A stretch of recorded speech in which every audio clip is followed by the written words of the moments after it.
Hi there, how are you? Welcome to another episode of Learning with Mr.T. So for today's video, our focus will be on the concept of enculturation and cultural transmission. The topic of enculturation is quite related to the concept of culture. I've discussed the concept of culture. I tried to define and describe it on one of my earlier videos. So you can check this video and then I'll give you a description or a link to the description box below. So if you're new to the channel, please hit the subscribe button. And if you enjoyed this video, please hit like. Okay, let's start.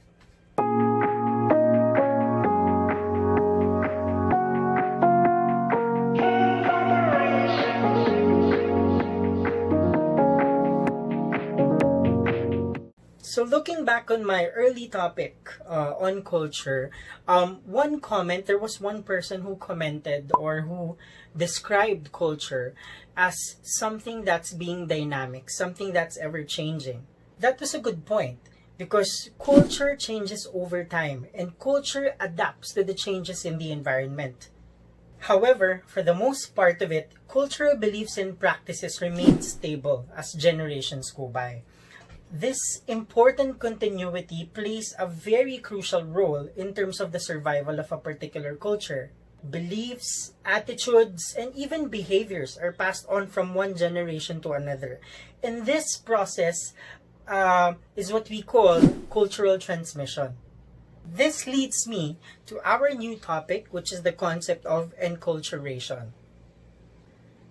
Enculturation is defined as the process by which individuals learn about their own culture. But how do we become enculturated? We learn about our culture through a variety of methods such as observation, formal instruction, or personal or direct experience. So, connecting the process of cultural transmission to enculturation, one may say that one way of achieving cultural transmission is through the process of enculturation.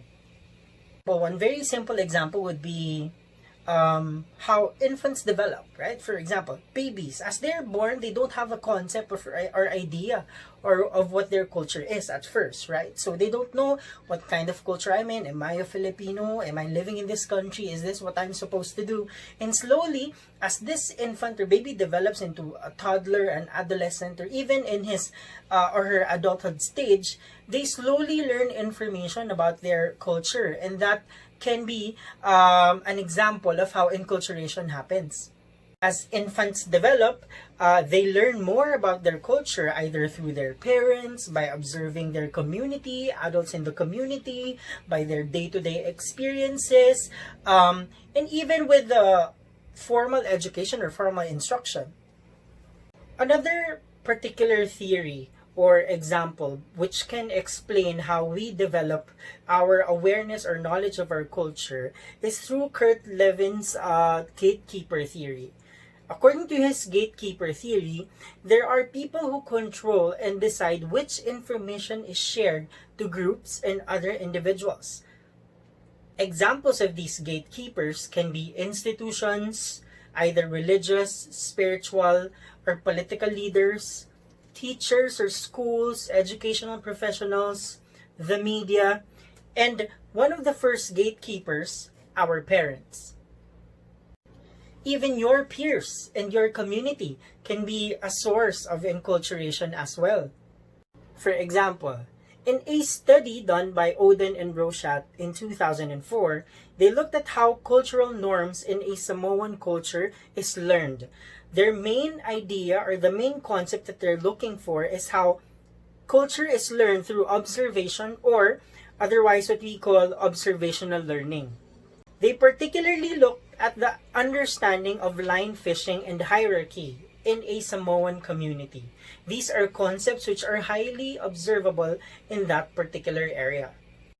Based on their results, gathered from a longitudinal research for 25 months on 28 children in a Samoan village, they found that cultural norms were not directly taught, but rather acquired by kids as they actively observed the adults in their community. In a way, according to the result of their study, cultural transmission and enculturation happened based on the process of observation, meaning that the children, as they develop, they were observing the adults in the community, and that's how they learned fishing. That's how they learned the concept of power, distance, authority, and hierarchy in their community. Individuals may receive information about their culture or may be enculturated through a number of gatekeepers, but there's always a process wherein an individual can filter the information that they can receive. They can filter what information they can see as controversial, unwanted, something corrupting, or otherwise information that can be harmful for the society. So in a way, they can trim it down and eventually remove it from the circulation of cultural transmission. We shape culture. All of us shape culture in our own way. We shape culture by teaching the young ones as to what our culture is all about, or we shape culture by filtering the information that we have learned. Do we decide that this information may be continued from one generation to another? Let's say, for example, concepts of misogyny, right? Those things, racism, prejudice. Do I continue that? Do I pass that information to the new generation? So in a way, all of us can influence how culture is transmitted, how we get to be enculturated. What's also interesting is that culture or enculturation, it does not stop at a certain developmental age. It does not happen only in the formative years, not only at the adolescent or puberty stage, not even at the time when you're an adult already, when you're considered an adult already, because it's a continuous process. It's a constant process that reinforces who you are, reinforces your identity as a member of that particular society or your culture. One example of enculturation is the concept that we call gender enculturation. But this requires a longer discussion. So I have a separate video on what gender enculturation is. To cap off your understanding of what enculturation and cultural transmission is, and to introduce the concept of gender enculturation, let me ask you these couple of questions. One, what is your idea of gender roles?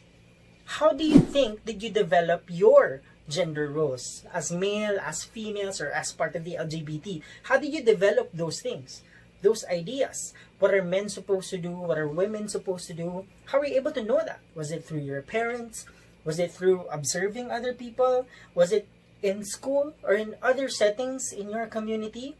So I strongly suggest for you to share your experiences. Comment below and share your experiences on your idea of how you think your concept of gender roles were introduced, or how you developed your concept of gender roles. This has been a very quick video on defining what cultural transmission is and what is enculturation and how does it happen. Right? So again, stay tuned for the next videos, specifically the one for understanding what is gender enculturation. How do we learn gender enculturation? And you will be able to learn about these things when you subscribe to this channel.